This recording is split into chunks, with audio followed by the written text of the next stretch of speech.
운동선수들이 세계적인 스포츠 스타가 되기 위해서는 남들이 보지 않고 알 수 없는 시간에 피나는 연습과 훈련을 해야 되고 또 그것을 받아내야만 합니다.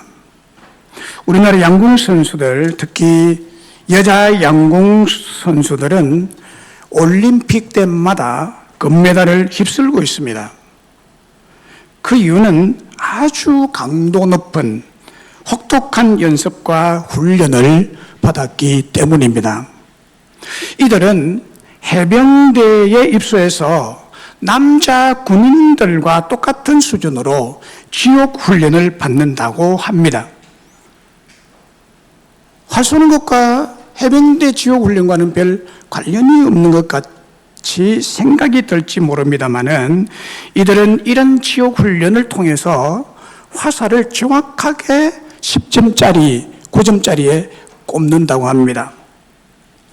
그리고 야구장에 가서 꽹가리를 두들게 되는 아주 시끄러운 응원단 옆에서 소음 적응 훈련을 하고 그 가운데서도 집중할 수 있는 집중 훈련을 받는다고 합니다. 그래야 바람이 세게 불거나 사람들이 소리를 질러도 흔들리지 않고 활을 정확하게 쏠 수 있다고 합니다. 오직 금메달을 바라보는 선수들이기 때문에 이런 훈련들을 견뎌내게 되는 것입니다. 우리나라 프로 여자 골프 선수들도 세계대회를 휩쓸고 있는 것입니다. 그 비결도 실력과 정신력을 키우기 위해서 맹훈련과 지옥훈련을 받는다고 합니다. 세계적인 프로 축구계에서 톱스타로 손꼽히고 있는 손흥민 선수도 어릴 때부터 그의 아버지로부터 피나는 연습을 했고 훈련을 잘 받아냈기 때문에 오늘의 손흥민 선수가 있는 것입니다. 군인들도 마찬가지입니다. 우리나라의 특수부대는 뛰어난 부대인데 이 사람들은 혹독한 훈련을 시켜서 1등 사수가 되도록 1등 군인이 되도록 양성한답니다. 이들은 흔들리는 헬기 안에서 흔들리는 배 안에서 움직이는 표적을 맞추기 위해서 사격 훈련을 계속 한다고 육해공군 사관학교 생도들의 훈련은 특수훈련을 시킵니다. 그래야 훌륭한 군인으로 지휘관으로 거듭나게 되기 때문입니다. 사실 이 세상에서 지옥훈련이나 연습을 이런 고통스러운 훈련을 좋아하고 어려운 환난이나 고통을 좋아하고 즐기는 사람은 아무도 없습니다. 아무도 없습니다. 사람은 누구나 정신적이든 육체적이든 고통을 당하고 환난을 당하면 불쾌한 감정과 스트레스를 촉진하는 뇌의 영역을 자극해서 기분과 감정이 나빠지고 또 몸을 보호하기 위해서라도 그 고통이나 환난을 피하려는 반응과 행동을 자기도 모르게 본능적으로 하게 되는 것입니다.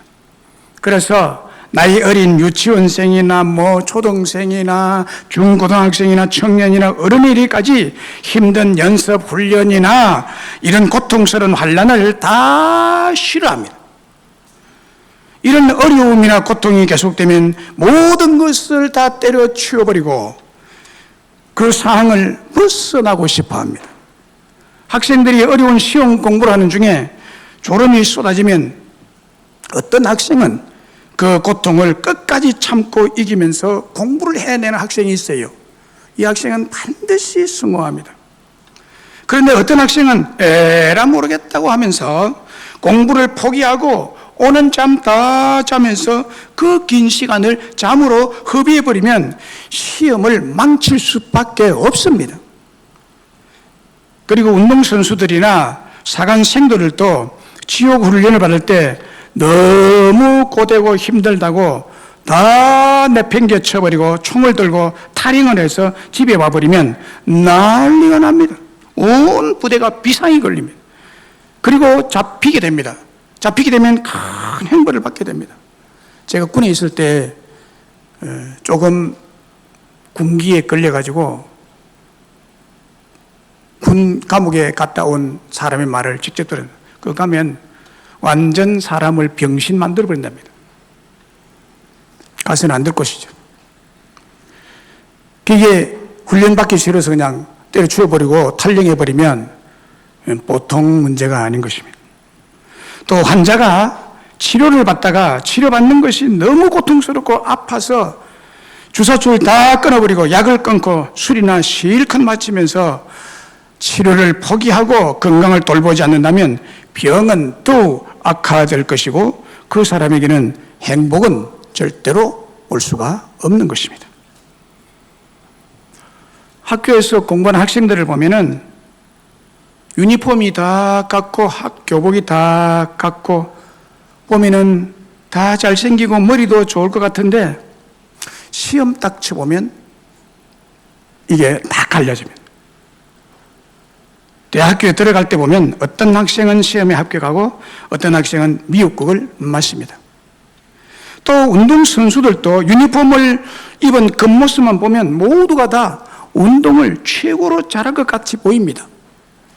그런데 어떤 선수는 경기에서 성적이 좋아서 엄청나게 좋은 대우를 받고 어떤 선수는 실력이 형편없어서 불쌍하리만큼 차별 대우를 받습니다.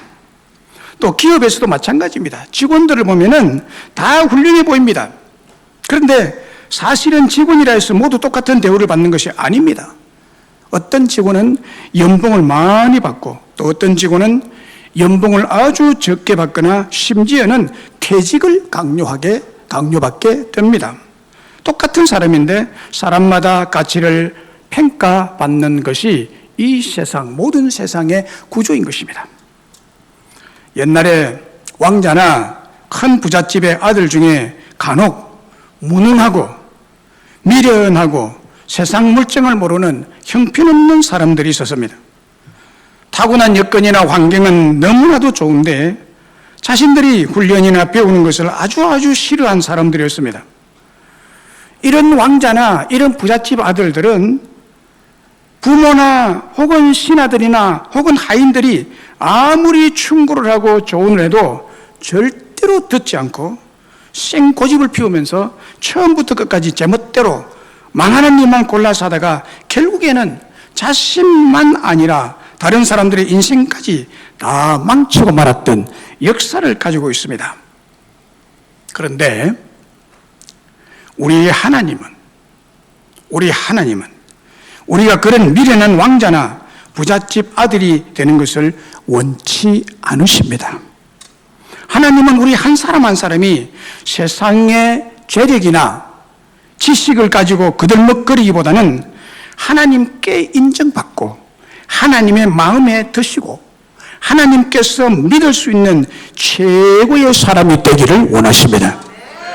오늘 본문에 보면은 우리 하나님은 이 세상 전체를 뛰어넘는 능력과 지혜와 실력과 축복과 권능을 가지신 분인 동시에 또 너무나도 좋으신 하나님이심을 말씀하고 있습니다. 오늘 우리에게 있어서 유일한 소망, 유일한 살 길, 유일한 구원의 비결이 너무나도 좋으신 하나님께 있음을 믿습니다.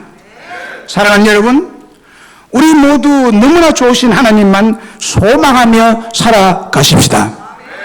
그러면 왜 이 하나님께만 소망을 두며 살아야 할까요? 첫째는 하나님은 우리를 속이지 않으시는 분이시기 때문입니다. 하나님은 속이는 법이 없으신 분이세요. 오늘 본문 17절 18절에 온갖 좋은 은사와 온전한 선물이 다 위로부터 빛들의 아버지께로부터 내려오나니 그는 변함도 없으시고 회전하는 그림자도 없으시니라. 그가 그 피조물 중에 우리로 한 천 열매가 되게 하시려고 자기의 뜻을 따라 진리의 말씀으로 우리를 낳으셨느니라.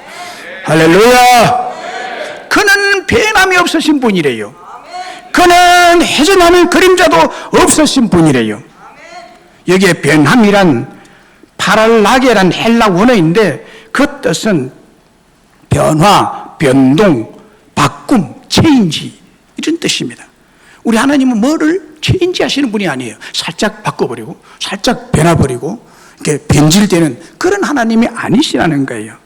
변함도 없으시고라는 뜻은 하나님은 변하시거나 바뀌거나 변동, 변질되는 분이 아니고 언제나 일정하고 신실하신 하나님이시라는 거예요.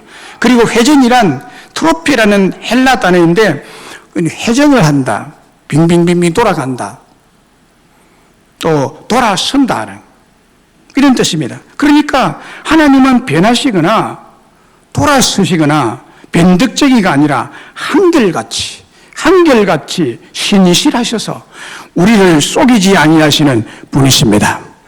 그리고 진리로 우리를 낳으셨다 그랬습니다. 하나님은 변하지 아니하시는 진리의 하나님이시라는 것이죠. 그래서 16절에 내 사랑하는 형제들아 속지 말라라고 했습니다. 자, 우리가 신앙생활하면서 하나님을 믿는다고 하지만은 하나님께 대해서 많은 오해를 가지고 살아가고 있습니다.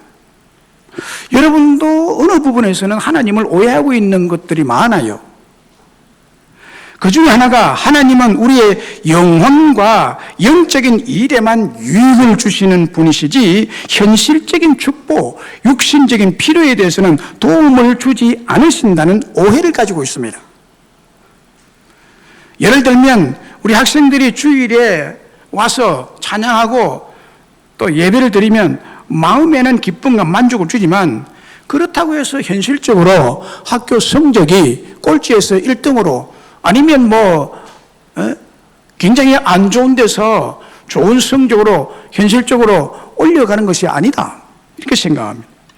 그리고 어른들의 경우도 주일날에 교회에 와서 예배를 드리면 영적인 또는 마음에 도움이 되지만 그렇다고 해서 당장 현실적으로 필요한 돈을 많이 벌게 해주거나 대박이 나거나 육신의 질병이 금방 좋아지는 것이 아니라는 생각을 가지고 있습니다. 하나님은 이런 육신적인 것은 잘 돌보지 않으신다 이렇게 오해를 하고 있습니다. 그렇기 때문에 우리 중에 많은 분들이 하나님을 자신의 인생에 있어서 보조적인 존재, 현실적인 것은 내가 해야 되고 마음의 위로는 받을 수 있다. 그래서 마음의 위로를 위해서 보조 재료로 생각해서 필사적으로 죽으면 죽으리라는 믿음으로 신앙생활하지 않고 더 급한 일이 주일에 있으면 예배를 빠질 수 있다고 생각합니다. 이게 오해죠. 또 하나의 오해는 열심히 하나님을 믿고 충성을 다하여 신앙생활하는데도 불구하고 왜 우리의 가정이나 자신에게 환난이 오느냐는 거예요. 왜 어려움이 닥치느냐는 거예요. 왜 불의의 사고가 일어나느냐는 거예요. 왜 하나님은 나에게 이런 큰 어려움을 주시고 도와주지도 않고 예수 안 믿는 사람은 더 잘 살고 아무 탈 없이 사는데 왜 나에게는 이런 어려움 중에 어려움을 당할 즈음에 피하게 하지 않고 도와주시지 아니하고 보고만 계시는지 이해가 되지 않는다고 생각합니다. 이것이 오해에 대해서 오늘 본문의 말씀은 내 사랑하는 형제들아 속지 마라 라고 말씀합니다. 속지 마라. 왜냐하면 이런 오해는 하나님을 모르기 때문이라는 거예요. 하나님을 모르기 때문이에요. 하나님을 몰라도 너무 모른다는 거예요. 사실 여러분 중에 하나님을 너무 모르고 신앙생활하는 사람들이 있을 수 있습니다. 또 어느 한 부분은 오해를 하고 미신적인 어떤 것을 가미해서 교회 생활하는 사람이 많습니다. 하나님을 모르면 여러분 여러 가지 시험에서 이길 수 없고 오해 속에서 살아갈 수밖에 없습니다. 그래서 내 사랑하는 형제들아 속지 말라고 하십니다. 우리 하나님은 변함도 없으시고 회전하는 그림자도 없으시고 신실하신 분이시기 때문에 영적인 부분이나 육적인 필요나 하나님은 일괄적으로 온갖 것을 다 채우실 수 있는 분이십니다. 실수가 없었습니다. 실패가 없었습니다. 우리를 속이지 아니하시는 신실하신 분이십니다. 민수기 23장 19절에 하나님은 사람이 아니시니 거짓말을 하지 않으시고 인생이 아니시니 후회가 없으시도다. 어찌 그 말씀하신 바를 행하지 않으시며 하신 말씀을 실행치 아니하겠느냐. 하나님은 사람이 아니십니다. 하나님은 초인간적 존재이십니다. 초능력을 소유하신 전능자이시기 때문에 사람을 속인 거짓말을 하지 않으시고 그 말씀하신 바에 대해서 후회가 없으시고 그 말씀하신 바를 행하시고 말씀하신 것을 실행하시고 그 약속을 성취하시는 분이십니다. 히브리서 6장 13절로 18절 하나님이 아브라함에게 약속하실 때 가르쳐 맹세하기를 자기보다 더 큰 이가 없으므로 자기를 가르쳐 맹세하여 이르되 내가 반드시 너에게 복주고 복주며 너를 번성하게 하고 번성하게 하리라 하셨더니 그가 이같이 오래 참아 약속을 받았느니라. 하나님이 아브라함에게 영육의 복을 다 줬고 온갖 축복을 다 주셨습니다. 이걸 다 이루어줬다는 거예요. 하나님은 약속을 기업으로 받는 자들에게 그 뜻이 변하지 아니함을 충분히 나타내시려고 그 일을 맹세로 보정하셨나니 이는 하나님은 거짓말을 하실 수 없는 이 두 가지 변하지 않는 사실로 말미암아 앞에 있는 소망을 얻으려고 피난처를 찾는 우리에게 큰 안위를 받게 하려 함이라라고 했습니다. 하나님께서 아브라함에게 약속하신 말씀은요, 복주고 복주리라. 반드시 복 위에 복을 얹어서 복을 쌓을 곳이 없도록 복을 쌓아다가 또 이게 무너지면 또 쌓아주고 또 쌓아주고 이렇게 하겠다는 거예요.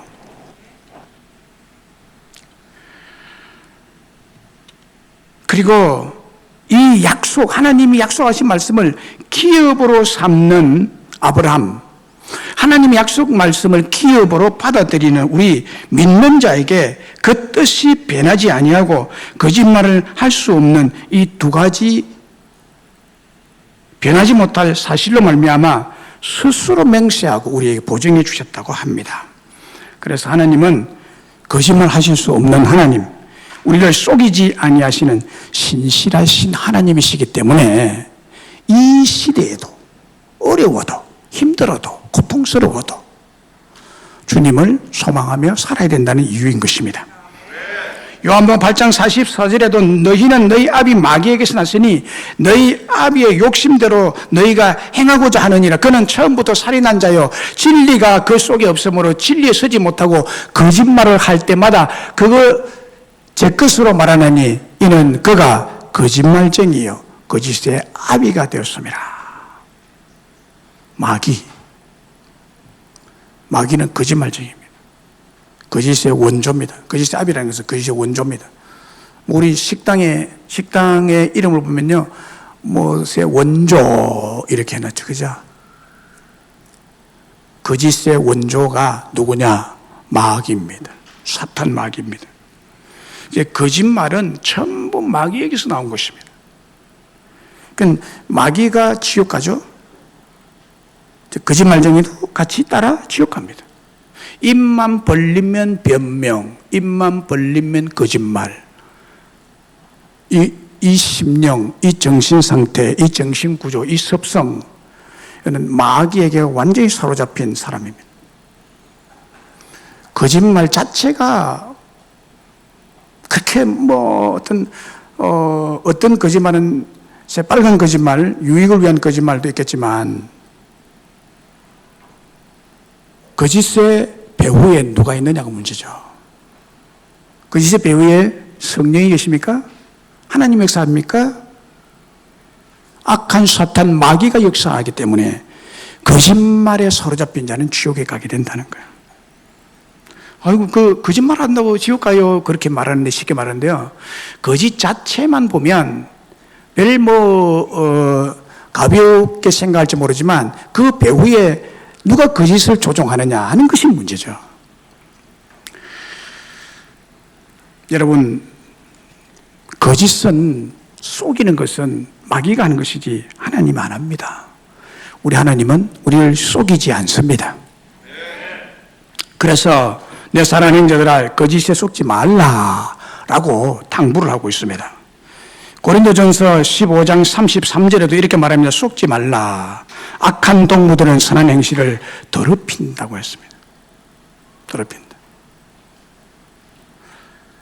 우리 아이들이 초등학교, 중고등학생들을 보면요, 아주 착한 아이가 하루아침에 나빠져요. 이게 왜 그래 되느냐?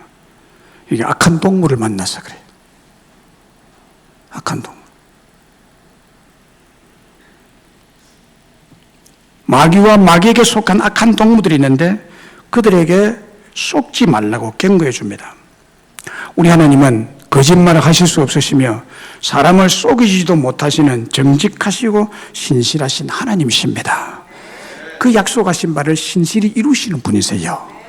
그래서 주님을 소망해야 된다는 거예요. 하나님을 소망해야 될 이유, 하나님은 우리를 속이지 아니하시는 신실하신 하나님이십니다. 두 번째는 왜 하나님께만 소망을 둬야 할까요? 우리 하나님은 우리에게 온갖 좋고 온전한 선물을 주시는 분이시기 때문입니다. 17절에 온갖 좋은 은사와 온전한 선물이 다 위로부터 빛들의 아버지께로부터 내려오나니라고 했습니다. 온갖 좋은 은사와 온전한 선물을 주시는 분, 이 하나님은 너무나 좋으신 하나님이라는 거예요. 그래서 우리가 믿는 하나님은요, 너무너무 좋으신 하나님이에요. 왜요? 온갖 좋은 은사와 온갖 온전한 선물을 주시는 분이시라는 거예요. 이만큼 좋은 분이 어디 있어요? 이 은사와 선물이라는 말은 똑같은 말로 기프트, 선물이라는 뜻인데 은혜라는 거죠. 은혜라는 말이에요.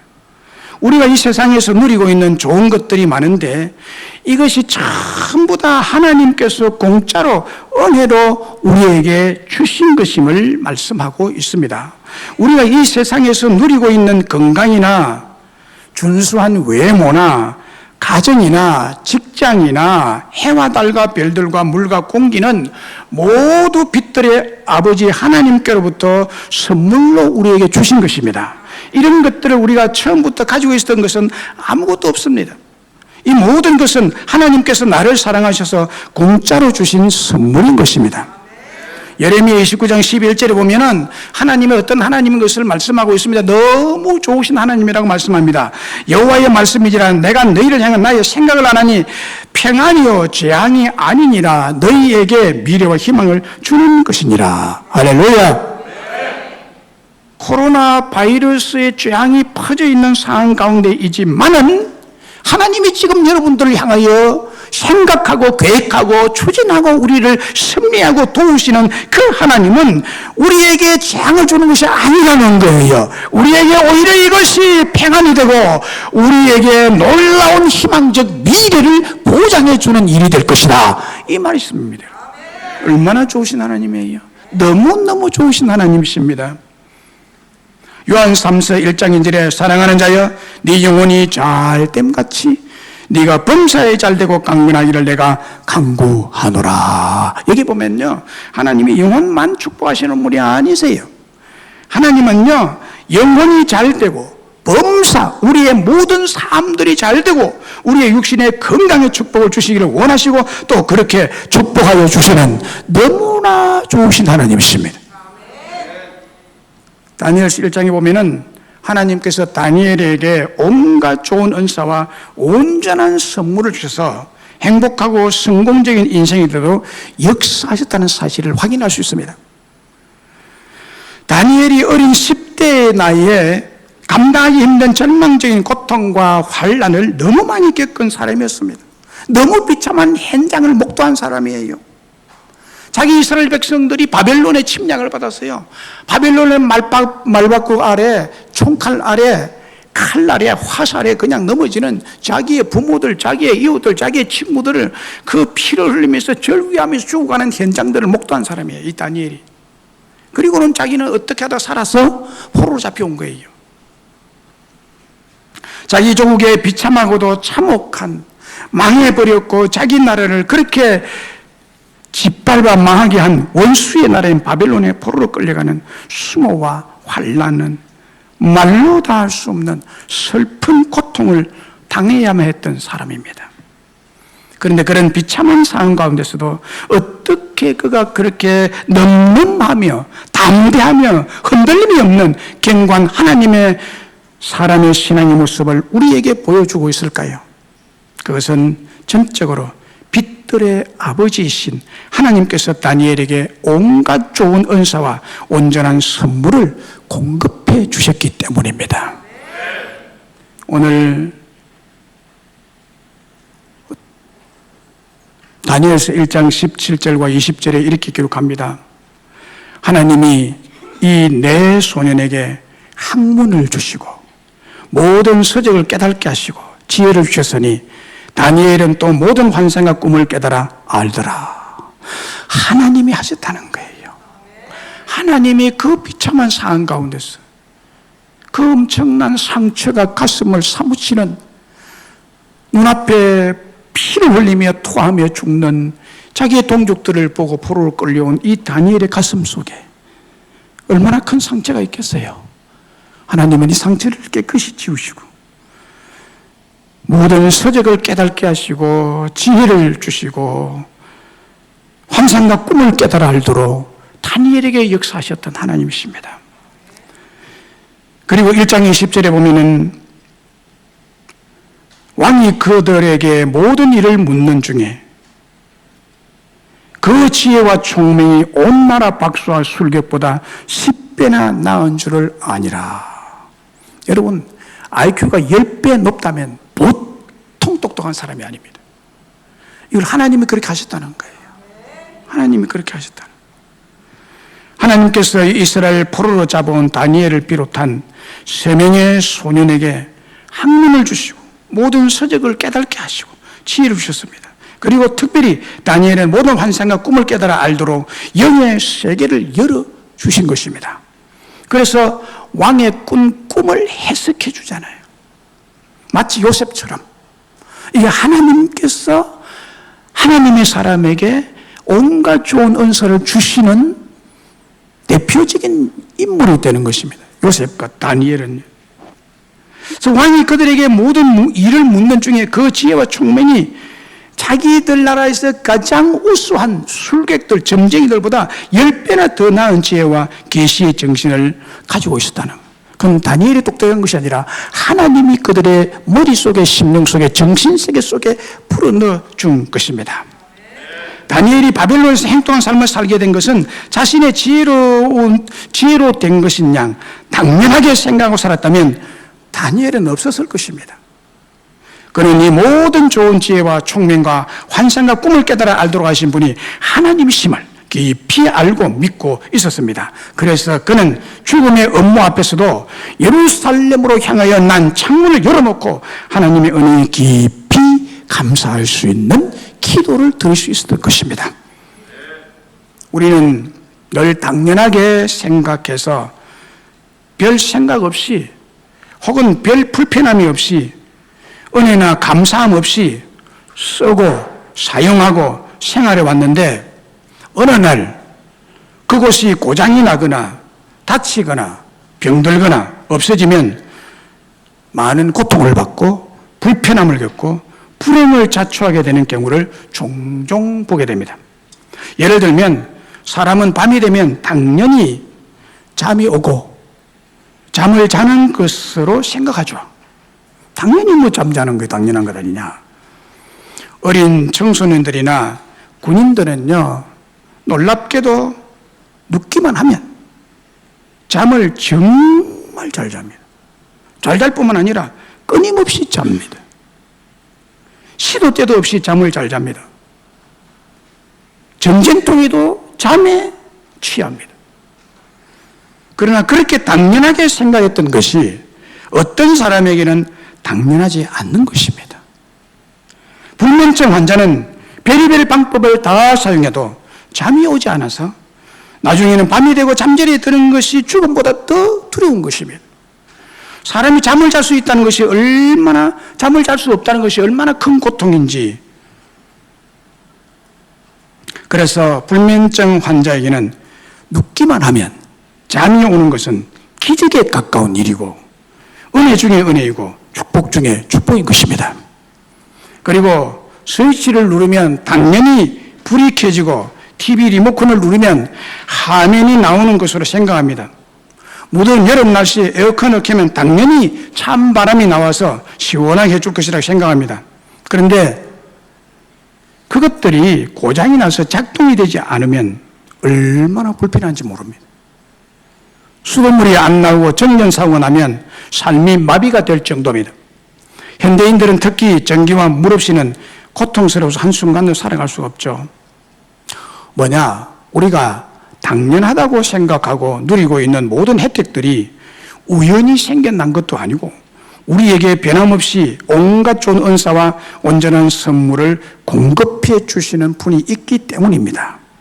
우리가 누리고 있는 건강이나 아름다운 외모나 좋은 가정이나 교회나 직장이나 모든 것이 우연히 생긴 것도 아니요, 당연한 것도 아닙니다. 이것을 우리에게 선물로 주신 분이 계십니다. 그분이 우리를 사랑하시는 너무나도 좋으신 빛들의 하나님 아버지이십니다. 대전에서 찬양 목사로 사역하고 있는 손경민 목사님이 작사 작곡한 은혜라는 복음송이 있습니다.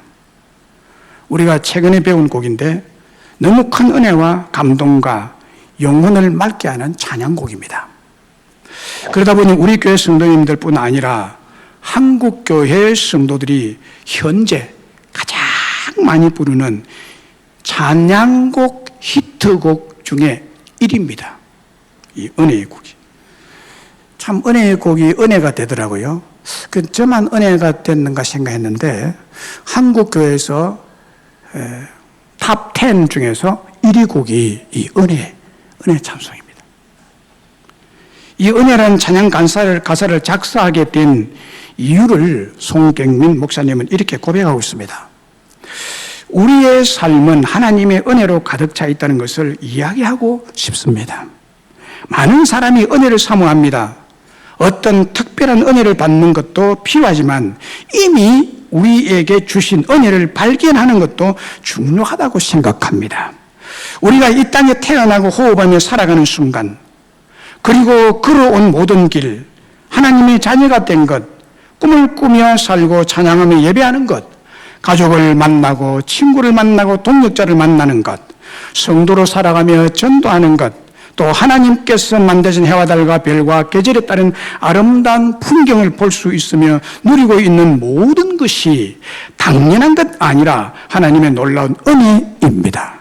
이번 찬양을 통해서 우리의 삶은 은혜로 가득 차 있다고 이야기하고 싶습니다. 라고 이 은혜라는 찬양곡을 만든 그 이유를 그렇게 설명하고 있습니다. 그렇습니다, 여러분. 우리가 누리고 있는 모든 것이 내 노력으로, 내 힘으로 된 당연한 결과가 아니라 하나님의 놀라운 은혜이고 선물임을 믿습니다. 내가 지내왔던 모든 시간들, 그 시간들 속에서 내가 누려왔던 모든 것들, 심지어는 내가 이 땅에 태어나서 사는 것, 어린아이 시절과 지금까지 하나님의 자녀로 믿음을 가지고 찬양하며 예배하며 복음을 전하며 꿈을 꾸며 살아갈 수 있는 모든 축복이 당연한 것 하나도 없는 오직 하나님의 모든 은혜, 하나님의 은혜의 선물입니다. 모든 것이 은혜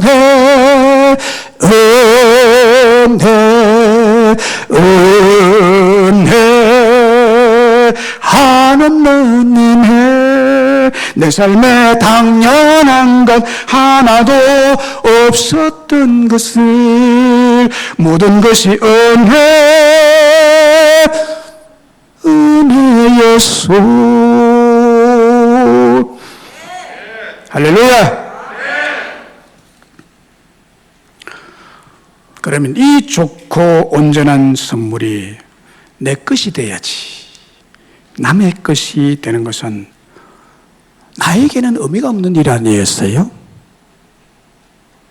그럼 이것이 내 것이 되려면 뭘 해야 되느냐는, 욕심을 버리고 하나님께 기도하여 구해야 합니다. 하나님께 기도하고 구해야 됩니다. 본문 14절 15절에 이렇게 말하고 있죠. 야고보서 1장 14절 15절에 오직 각 사람이 시험을 받는 것은 자기 욕심에 끌려 미혹됨이니 욕심이 잉태한 적 죄를 낳고 죄가 장성한 적 사망을 낳느니라. 그리고 18절에 온갖 좋은 은사와 온전한 선물이 다 위로부터 빛들이 아버지께로부터 내려오나니 그는 배난도 없으시고 회전하는 그림자도 없으시니라 라고 했습니다. 그리고 5절에 보면 너희 중에 누구든지 지혜가 부족하거든 모든 사람에게 후히 주시고 꾸짖지 아니하시는 하나님께 구하라 그리하면 주시리라 라고 했습니다. 여러분, 사람이 시험을 받아서 죄를 짓고 망하고 결국 사망에 이르는 불행의 근본적인 첫 출발은 욕심이라고 지적하고 있습니다. 욕심입니다. 시험받아 죄짓고 망하고 사망하지 않으려면 욕심을 버리라고 말합니다. 탐욕을 버려야 됩니다. 이것이 모든 죄의 불행과 심판과 저주와 멸망의 근본 원인입니다. 탐욕입니다. 욕심입니다. 오늘 본문 10절 11절에서 보면은 뭐라고 말하고 있습니까? 욕심을 내어서 부하게 된 부한자의 인생을 풀의 꽃과 같다고 말합니다. 풀의 꽃과 같이 지나간다고 했습니다. 해가 떴고 뜨거운 바람이 불어 풀을 말리면 꽃이 떨어져 그 모양의 아름다움이 없어진다고 했습니다. 부한자도 그 행하는 일이 이와 같이 세잔할 것이라고 지적하고 있습니다. 우리 인생이 유년기에는 많은 꿈을 가지고 티 없이 맑게 살아갑니다. 청소년 때에는 싱싱하고 아름답고 행복하게 살아갑니다.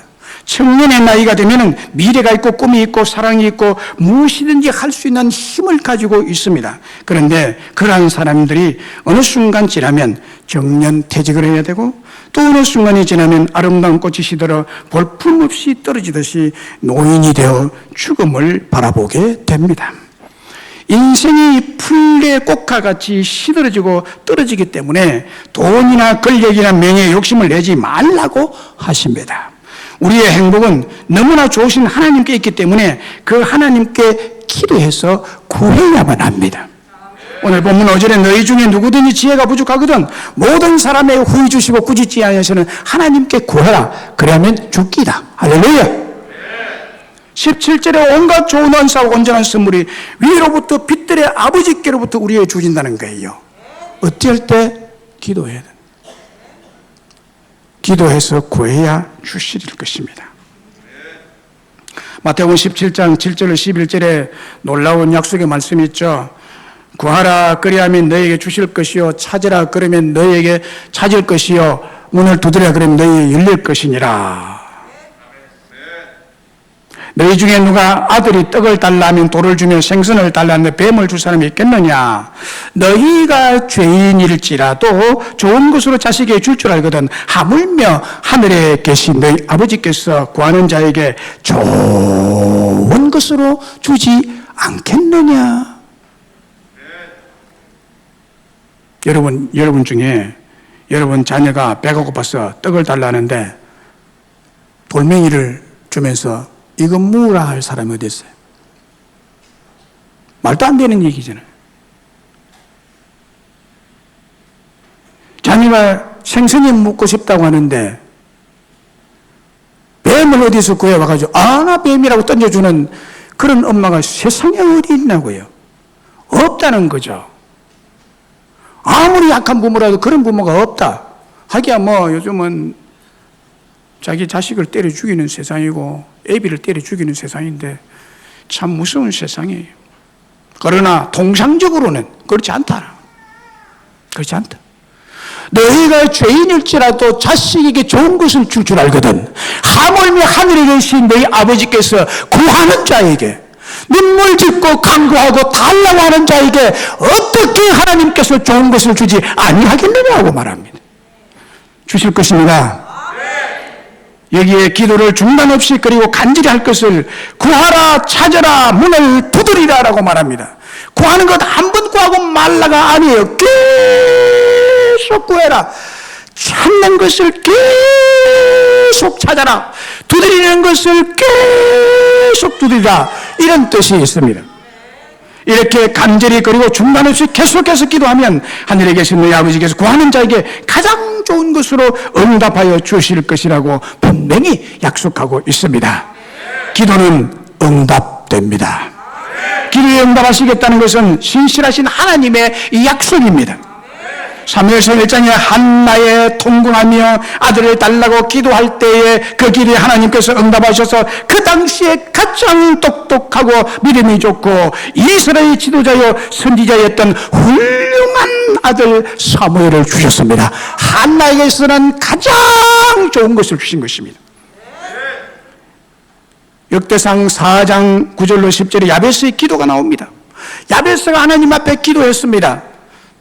야베스가 이스라엘 하나님께 아뢰어 이르되 주께서 내게 복을 주시리거든 나의 지혜를 넓혀 주시고 주의 손으로 나를 도우사 나로 환난을 벗어나 내게 근심이 없게 하옵소서라고 기도했는데 그 기도를 하나님이 들어주셨다고 했습니다. 허락하셨어요. 야베스의 기도의 내용이 뭡니까? 내게 복의 복을 주옵소서라는 말이에요. 내게 복의 복을 주옵소서. 나의 지역을 넓혀 주옵소서. 땅을 넓혀 주옵소서. 땅을 좀 차지하게 해 주옵소서라는 말이 기도죠. 그리고 주의 손으로 나를 도우사 환난을 벗어나게 해달라고. 살림이 하나님 축복해서 많아지면 재산을 관리하기가 힘들잖아요. 도둑이 들고 뭐 이렇게 뺏어오고 뺏으려고 그러고 뭐 이렇게 할 때 하나님께서 이런 도우셔서 이런 환난이 없게 하옵소서. 재산 때문에 어려움 겪지 않게 하옵소서라는 말이죠. 그래서 내게 근심이 없게 하옵소서라고 재산을 많이 가져도 근심 없이 행복하게 살게 해달라는 이 기도를 했더니 하나님이 그가 구하는 것을 허락했습니다. 여러분 기도하세요. 너무나 좋으신 하나님이 온갖 좋은 것을 여러분에게 선물로 안겨주실 줄로 믿습니다. 우리 하나님은 여러분을 속이지 않으십니다. 우리 하나님은 신실하신 분입니다. 말씀했습니다. 지금 우리는 망가질도록 망가진 세상 속에서 살아가고 있습니다. 저는 그렇게 생각합니다. 세상이 망가졌어요. 너무 많이 망가졌어요. 이 세대의 도덕과 윤리, 권위와 존경심은 걷잡을 수 없이 빠른 속도로 무너져 내리고 타락이 되고 파괴가 되고 있습니다. 뿐만 아니라 정치적 사상 이념으로 기독교와 우리 교회를 해무집단으로 몰아붙이고 아예 이 나라에서 교회와 복음과 우리의 신앙을 강력하게 공격을 가하며 제거하려는 위협 앞에 놓여 있습니다. 옛날에는 창피해서 시시하던 일을 요즘은 보라는 뜻이 자랑스럽게 떠벌리고 다니는 세상이 되어버렸습니다. 유아학대, 유아살해, 애인의 변심이나 윗사람의 충고를 받아들이지 못하고 참지 못하고 끔찍한 범행을 저지르는 막장 세상을 살아가고 있습니다. 예전에는 상상도 할 수 없었던 일들이 오늘 우리가 살고 있는 삶의 주변에는 아주 흔하게 일어나고 당연한 듯 보고 느끼고 있습니다. 믿음을 가진 교회라도 예외가 아닙니다. 코로나 바이러스에 의한 집합 통제로 대다수의 교회들이 참된 예배를 중지하고 비대면 영상 예배로 대체하면서 엄청난 교인들을 잃어버리고 진리를 저버리고 또 배도하는 기독교 지도자들이 세상과 타협하는 것을 죄로 여기지 아니하고 오히려 공익을 따르는 선한 목자로 둔갑하는 사건 목자들이 득세하는 망가질 대로 망가진 종말의 시대입니다. 세상 끝날이 임박할 때 일어날 것이라고 성경의 예언의 일들이 요즘 우리 주변에서 흔한 일이 되어버렸습니다. 이 시대를 살아가는 신실한 크리스찬인 우리이기에 우리는 누구를 바라보며 무엇을 소망할 것인가를 오늘 생각했습니다. 오직 우리의 소망은 온갖 좋은 은사와 온전한 선물을 주시는 너무나도 좋으신 하나님께 두셔야만 합니다. 그 이유를 두 가지로 말씀드렸습니다. 첫째는 하나님은 우리를 속이지 않으시기 때문에 둘째는 하나님은 우리에게 온갖 좋고 온전한 선물을 주시기 때문이라고 했습니다. 그리고 우리의 할 일은 욕심을 버리고 하나님께 기도하고 구하라고 했습니다. 우리의 할 일은 세상에 나가서 그 무엇을 추구할 것이 아니라 신실하신 하나님 앞에 기도하고 구해야 되는 것입니다. 그러면 받게 될 것이라고 말씀드렸습니다. 사랑하는 여러분, 지금은 진짜 망가질 대로 망가진 마지막 종말의 시대를 우리가 살아가고 있다는 사실을 한시도 잊어버리면 안 되는 거예요. 코로나 바이러스가 언제 죽을지, 언제 없어질지 현대의학으로도 잡지를 못하고 있습니다. 이제 2년이 지나고 3년째 접어들었습니다. 이 바이러스가. 중세시대 1300년대에 흑사병이 일어났었을 때도 그때는 의학이 발달이 되어 있지 않았습니다. 3년 만에 이걸 잡았습니다. 그러나 지금 현대의학으로도 이 코로나 바이러스 하나를 잡지 못하고 있습니다. 세상에는 소망이 없습니다. 오직 너무나 좋으신 하나님만을 소망하며 잠잠히 기도하며 이때에도 새벽을 깨우며 망가진 우리의 영혼을 깨우며 하나님께 구하며 승리와 행복한 삶을 보장받는 우리 명성교회 성도들이 다 되시기를 주의 이름으로 축복합니다.